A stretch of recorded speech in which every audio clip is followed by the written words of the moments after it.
So Luke, thank you so much for joining me again today. It's always a pleasure to speak with you. I always find you to be such a wealth of knowledge. So we might get right started to it because we've got such a short time to answer so many questions. So welcome and thank you again. Morning, Sharon. Luke, so I suppose we'll get started to it. So first question for you is, anxiety is commonly linked with autism. Can you explain a little bit about the specific manner anxiety impacts upon autistic people and how this might differ from non-autistic people? That's a really interesting one. I'm not 100% convinced that as an emotional state, autism or autistic children, adults experience anxiety per se in a different way. But the big difference, so in a sense, I don't think there's such thing as autistic anxiety. Yeah. It's not the realm of just autistic people. Other people can be anxious as well. But for me, in terms of what people report to me and what I see on a often a day-to-day basis, is that the duration of anxiety around specific events and the intensity of that anxiety can be qualitatively massively different for the autistic child. And of course, what lends itself to that anxiety can be very different as well. So what might not cause any anxiety at all for a predominant neurotype child or adult might be massively stressful for the autistic person. And it has to be said vice versa. So just going back, and the third thing to say, because I like things in threes, is the ongoing, like literally ongoing state of anxiety that some autistic people find themselves in. And for me, that's almost the most dangerous because it's the most invisible as well. Yeah. So we know sometimes people, we're quite obsessed, aren't we, with triggers. Oh, that Yeah. triggered that child's anxiety. This child is having a meltdown or shutdown or whatever. Let's find out the trigger. For me, the trigger is the very last point that tipped the kid over the edge. Yeah. Occasionally there are triggers that are literally just triggers, but very often it's a whole stuff, the whole realm of stuff that's gone on before, and it was the tipping point. I always think it akin to it to drinking, when you meet up with your mate who's like, oh, I was so sick last night, it was that last whiskey, and you think, well, what about the 10 pints of Yeah. Guinness you had before? Did that not have anything to do with it as well? So I think going back to the intensity and duration situation, I think some children will feel anxious about an upcoming event, sometimes weeks, sometimes months Yeah. in advance.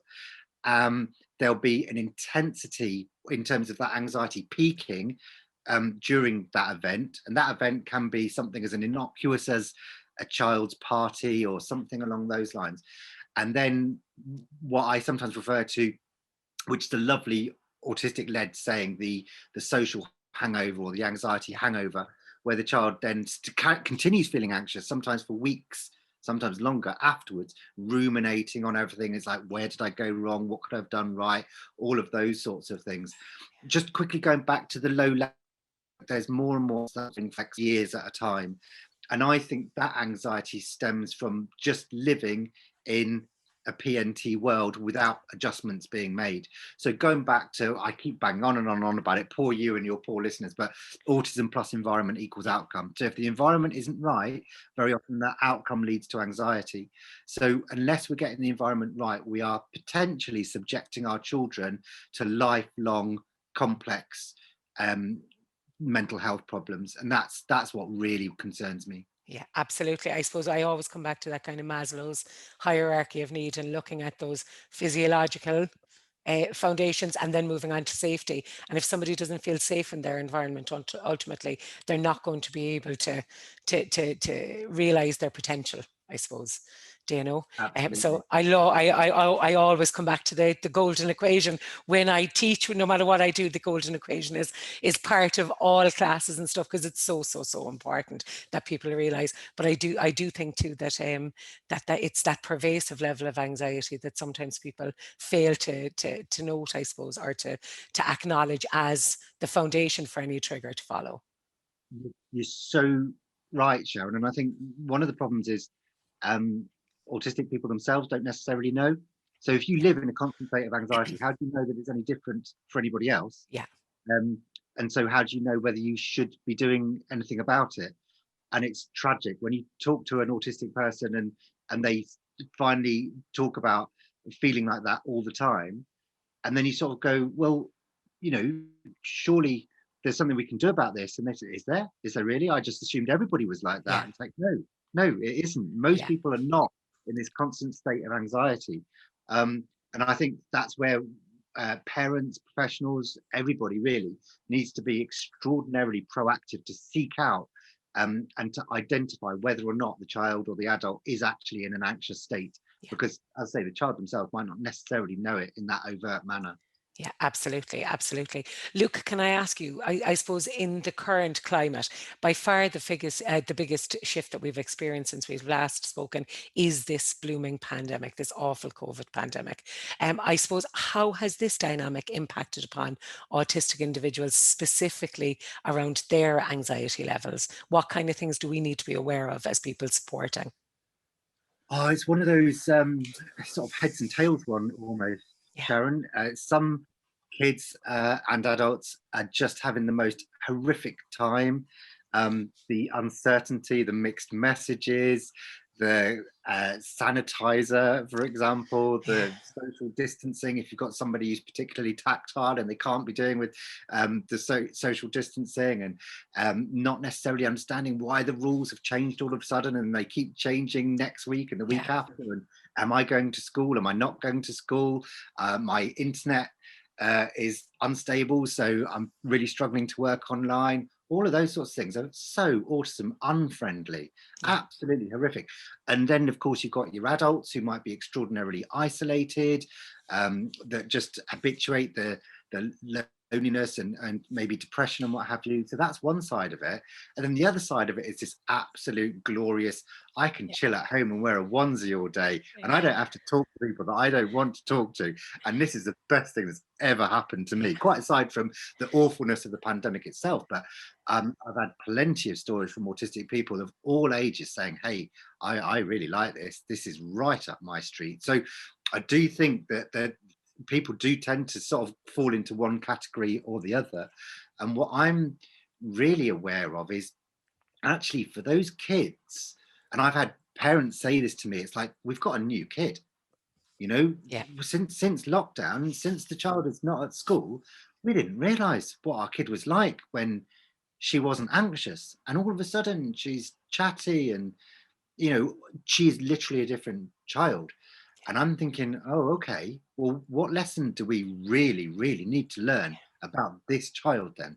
So what kind of state were we putting her into before lockdown, and how are we going to protect her from that post lockdown? yeah. So really valuable lessons to be learned without a shadow of a doubt. Absolutely. And I suppose, Luke, can I ask you, with regards then to education specifically, in relation to that child, what kind of things can we be doing at home for the child who is finding things absolutely dreadfully difficult? And what kind of things do we need to be making sure are still are in place when the child does go back to school for that kiddo who has thrived in the home environment? It's an almost impossible question I to answer know, I because the know. provision is, for me, if I had a golden wand, I would want a range of educational structures that would support autistic children, and that is literally everything from home education to full-time mainstream school, and literally everything in between. I haven't got that golden one, but in terms of what we should be aiming for, that is what we should be aiming for. If it is demonstrated quite categorically that home education or that kind of educational provision is best suited to that child at that particular time, then why are we not providing it, Yeah, you know, in a funded, supportive way? Um, I've been in situations where a child has been struggling at school, and often mainstream school, but not exclusively.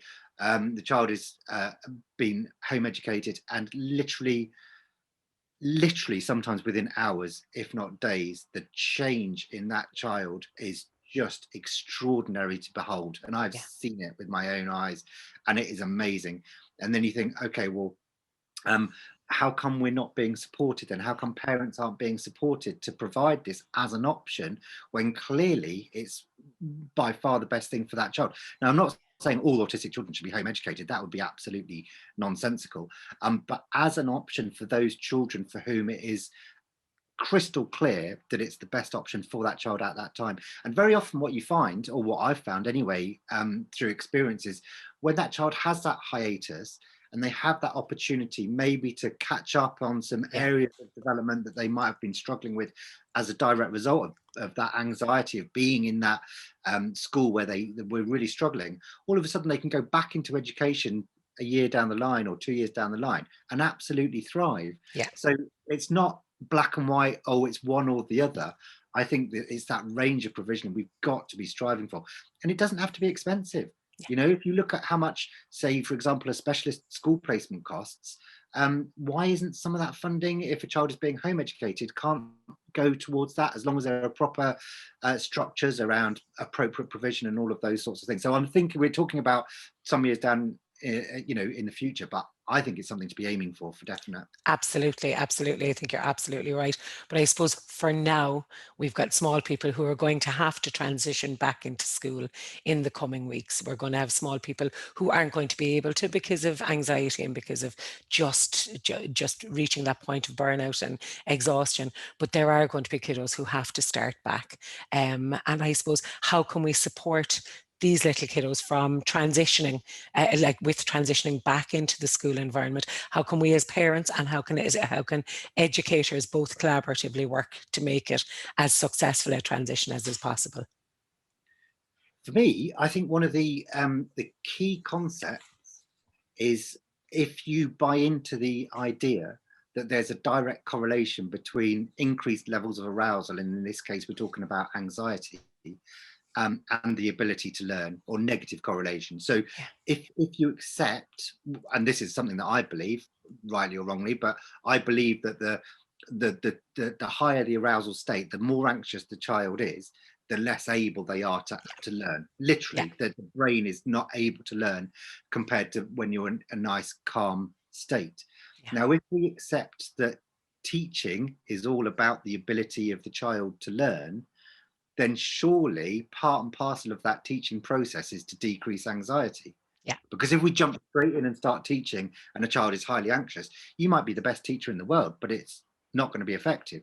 So I think part of that teaching process is to ensure that any child is at a low aroused state as much as is humanly possible.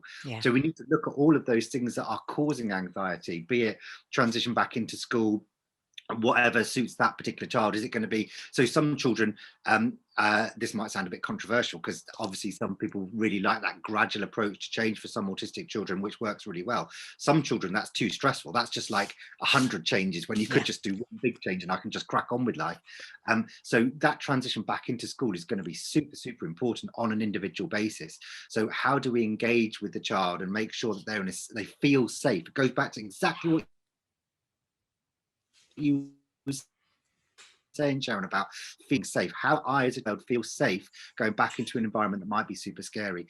And then it comes down, I think a lot of it comes down to the two I's, imagination and innovation, I think are absolutely critical in working in the autism field. So do we need to do a whole video of what the school now looks like compared to what it looked like last time you were here?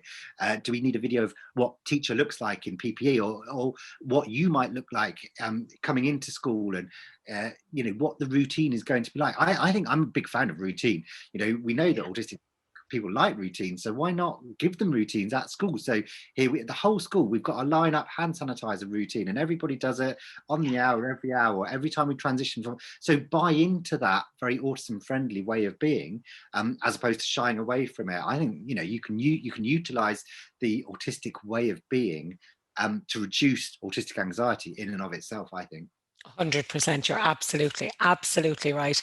Can I ask you, Luke, with regards to adults then? Some adults, I know that here in Ireland that there is an expectation that people are starting to transition back into workplace, like building the construction industry, for example, that they're starting to go back to work again. How can an autistic adult support themselves with that kind of transition around going back into the workplace following lockdowns and having to stay at home and so on? Yeah, I think it depends on what the adult's needs actually are, and also obviously what their job is. I think employees, I have to be fair, I think employees are largely supportive. and have been around lockdown for everybody, and recognizing that actually working from home has its ups and its downs. Yeah. If you're an autistic person who has ups and downs, make sure you record exactly what they are, what works for you and what doesn't, and put forward a case to your employee and say, oh, sorry, employer, and say, well, actually, this part of my job, I'm super effective at working from home, like Yeah. super effective. I know I am. I wake up in the morning, I can be at work 5 minutes later, Yeah. as hours drive into the office. And Yeah. if I'm an hour's drive into the office, I end up proper stressed by the time I get to the office. So it takes me another hour to calm down, by which time it's practically time to come home again. Now I can do hours and hours and hours of work in my dressing gown. It's Yeah. absolutely gorgeous. Yeah. I've had to get dressed for you this morning. It's shocking. Um, my laundry bills come right down. But you know, there definitely are. And if you can put forward a decent case to your employer and say, actually, this works for everybody. This works for me. This works for you in terms of my productivity. Obviously, it depends on the job.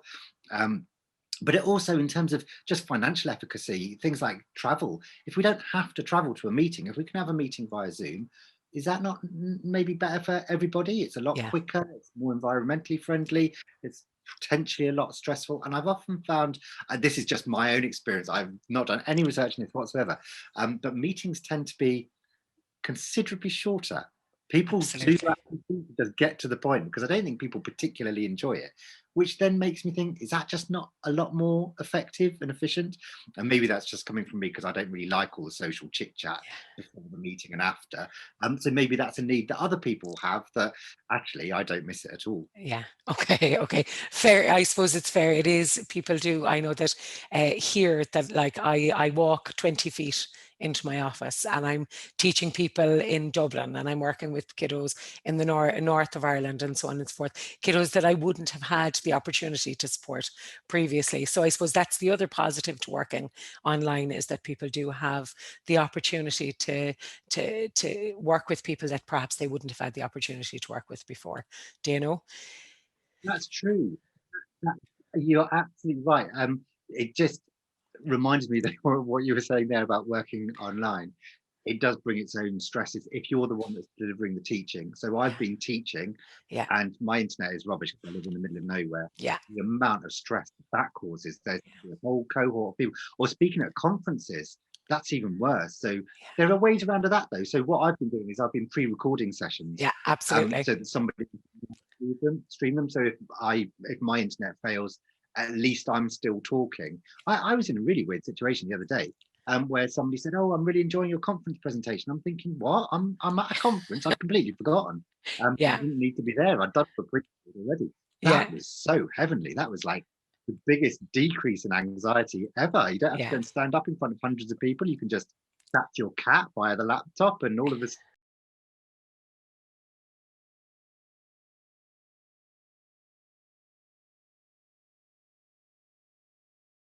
gets live streamed at another time. It's brilliant. It is, and I think that's a very good point. I do the same here with regards to any classes. I know that last week that the internet went in between, like dropped completely for two classes, one after the other, consecutively speaking. So I spent this Sunday gone recording 6 different sessions. Now, granted, it was about 12 or 13 hours work, but it didn't matter because I'm able to just breathe now, and I'm due to deliver a class today, but I don't need to worry that the internet, if it goes, that the students won't be able to access the class. So I suppose it's a good anxiety management strategy, if nothing else, to kind of pre-record like that. Luke, can I ask, because I'm mindful of the time and I know that you've got other meetings to get to and stuff, I suppose I'm mindful of the fact that there are lots of autistic individuals graduating from college and wanting to become to become part of that workforce and so on. And I suppose I'm mindful of the fact that interviews at the best of times can be very, very anxiety inducing for autistic individuals. How can employers support autistic interviewees, particularly in this online format now at the moment? Yeah, for me, I've been quite outspoken about this. I don't like the process that I think really in Western society we have of interviewing people for jobs. I don't understand why we do it. Why is it seemingly seen as invariably a good way of ascertaining whether somebody's good at a job. Unless that job involves sitting there being interviewed, I don't necessarily see that it correlates to identifying whether somebody's good at a job. Interviewing somebody tells you how good they are at being interviewed. It doesn't necessarily tell you how good they are at doing the job that you're interviewing them for. So I think we ought to really reconsider, like, the whole process of why we interview. And when people grumble, they say, oh no, that's just how the way we do it. I always challenge people and say, do you know somebody that you've employed that's turned out completely useless? Everybody always says yes.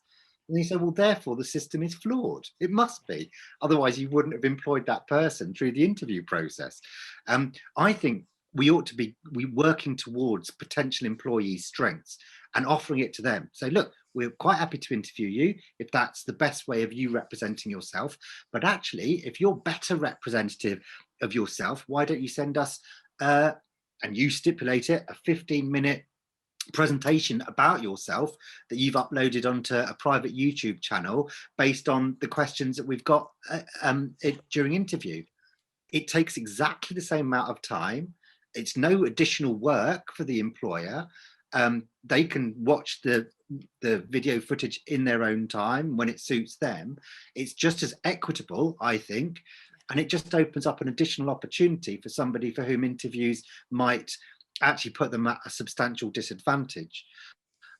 So I think we just need to, going back to, I suppose, the analogy with schools in terms of having a wider scope of what's actually available to pick and choose from that are still equitable. I think we should be doing exactly the same in terms of job opportunities.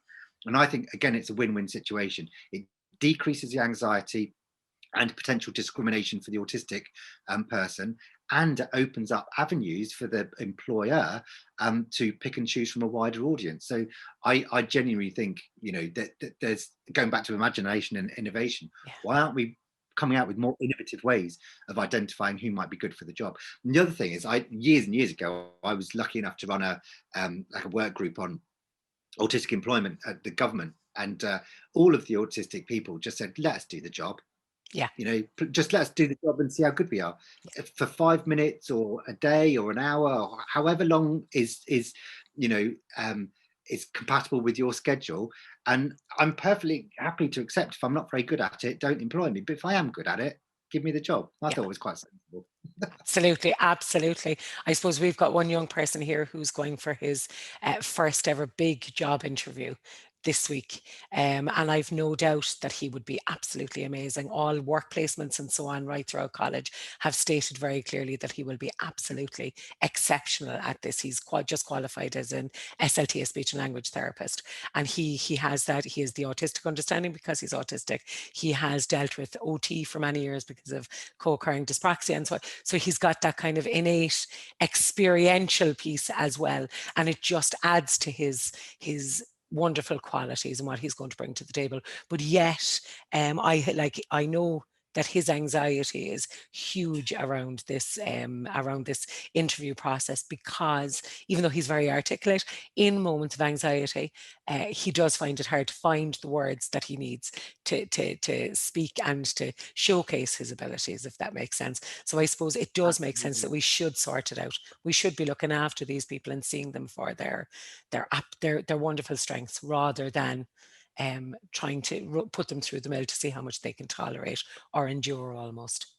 Sharon, I had an amazing situation a few years back where I was involved in with somebody who was running veterinary courses at a university, and she'd noticed that they had a high percentage of autistic people apply for the course and get onto the course, but they were also the worst demographic in terms of retention. So lots of those autistic students were dropping out.